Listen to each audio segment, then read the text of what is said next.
My name is Ronald, the Group Managing Partner of Ronald East Africa. We are one of the best audit firm that Adil Popat talked about. So if you're looking for a good auditor, we're here to help you, and also on tax issues. And we also consult a lot on family businesses. So in terms of financial governance for family businesses, I believe it will entail some critical aspects, and one is financial accountability for the family businesses in terms of how do we account for financial transactions in a family business setup, so that this information is at the disposal of every family member participating in the business.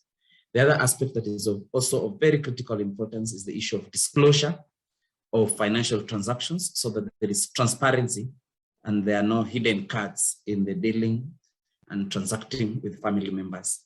The other issue that I feel is very critical for family businesses, issues with the compliance with the laws and regulations, because there is a laxity for family business to sit back when it comes to compliance. And we've seen even in the media, family businesses getting in trouble to the extent of almost winding down because of issues with compliance to taxes, prudent application of financial resources, and then also equitable application of these resources. On financial accountability, what is important is, as a family business, we need to see how do we maintain clear records of all incomes of family business, expenses, business assets, liabilities, and equity contribution from family members. There must be proper records of that, so that it is actually more apparent and explicit to all the participants in the family business. And this needs to be put on the table so that it's discussed with all the family members participating in the business. Issues to do with accounting and updating all family members on the business performance, especially on financial terms. And this should be maybe in the form of management accounts on a monthly basis, whereby family members discuss and actually give their input in terms of how do they achieve financial prosperity through reorganizations of expenses, of liabilities and assets of the business, at the same time just trying to manage the income of the business. Also, as an auditor, I will always say that I've come across family businesses that don't have the services of an external auditor. And as Adil said, that you need not only an external auditor, a good auditor who have an understanding of the business practices and is able to interrogate your financial decisions and offer positive criticism in terms of how do you move from A to B in terms of the financial aspects. This creates some element of credibility and trust also to other family members, and tabling every financial year a report of independent auditor is very critical in actually enhancing financial governance for family business. The other area that is also critical that I spoke about is the issue of disclosure. And mostly when you're talking about disclosure of financial transactions, I'm saying we need to disclose what is the compensation to each and every family members who are participating in the business. Probably we're looking at, of course, if you're talking about listed companies, they're saying we need to disclose how much we're paying directors. But in a family setup, you will expect that there is some policy framework that requires that even in the financial statements, we are able to disclose these are dealings with family members, and even how much does every family member take home, and what does that entail. That is very critical to ensure that there is trust in a family setup. The other issue is issues to do with the shareholder changes to the family business. That needs also to be transparent, and also agree and disclose additional family members, family members involved in the business. Sometimes when you have some members running the business, maybe as a CEO and all that, there might be element of trust issues that are brought about maybe onboarding some other extended family members without being transparent.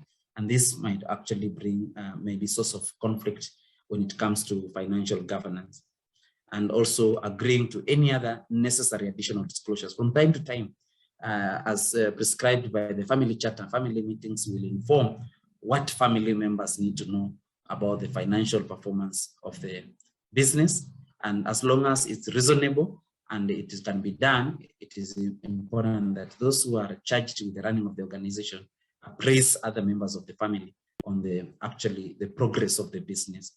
Issues to do with the compliance with the laws and regulations, mostly taxes, to mitigate the risk of non-compliance is very critical.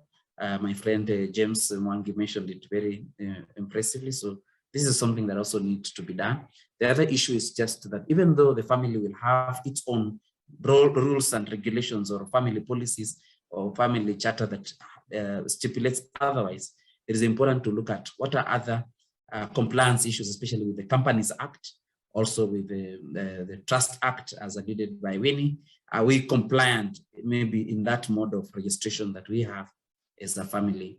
Labor laws, sometimes you onboard members of the family and sometimes you neglect their needs in terms of compensation, especially if they don't participate in decision making. This brings a lot of apathy in family business. So it's important that we realign even the onboarding and even employment of family members, make sure that we are compliant with the labor laws, because this also poses a risk to running of the family businesses. When I'm talking about prudent application of financial resources, family boards to ensure that there is investment policies, strategies, policy strategy and strategies agreed upon by all family members to ensure that to guide on application of resources and disposition of profits. How do we share profits? What are the investment strategy do we have as a family? Is it agreeable to all of us? Can all of us actually maybe hold on sharing dividends and from the profits until we are able to reinvest in the business and then make sure that the business grows much bigger than it is to reward each one of us? Also, we need to look at issues to do with expenditure incurred based on properly laid down procedures and approvals to be put in place so that there is checks and balances. So there's no doubt that there is dominancy of maybe one member of the family in actually running of the expenses of the family, because you've seen that maybe a member of the family, maybe if they are siblings, one son buys a car, the others get very, very disoriented. Maybe it's a very high-end car from Simbacol. And you know, and the others are saying, how did you afford that? And when spouses comes in, it really complicates the issues of financial governance in family business. The other issue that I've seen that most family businesses will also operate on trust issue. There is no clear description of who is the leader, the leadership structures, the roles and responsibilities of a family member, so that there is a clarity even in the running of the organization and even application of financial resources. You cannot have every family member with a checkbook, runs to the bank wherever he needs money, draws, so that it's like a war of expenditure rather than a more clear laid out strategy in terms of application of our financial resources. The other area that I find very critical is the issue of compensation, salaries and other employment benefits. You might find that there are some family members not involved in the day-to-day running of the business. How do we compensate them? Is it just on an arbitrary basis or is based on performance? I know some of the questions that were sent to me by the organizers. Their members were saying, how do we compensate? And even compensation for family members, it should be performance-based, especially when it comes to salaries and any other employment benefits that are being given to them. Because sometimes you might, it's not unique to have some lazy members in the family, members who are not interested in the business. It is unfair that you pay similar rewards to everyone as if each and every family member is doing the same thing. So there must be clear policies in terms of how do we remunerate family members in the business. Issues to do also with the dividends from shares invested, that's another source of income for family members, sitting allowances wherever they attend meetings. So that this is a very good way to check family members who don't want to participate in meeting, at least reward those who come to meetings. Directors' fees and remunerations, wherever they are used as directors, and then just like will be any other director. And the issues also of stock issues to family members. This is in terms of shares. How do we use how do we give them shares? Maybe in terms of compensation, probably maybe through sweat equity, those who get employed, and maybe for fake salaries because the business is not performing very well.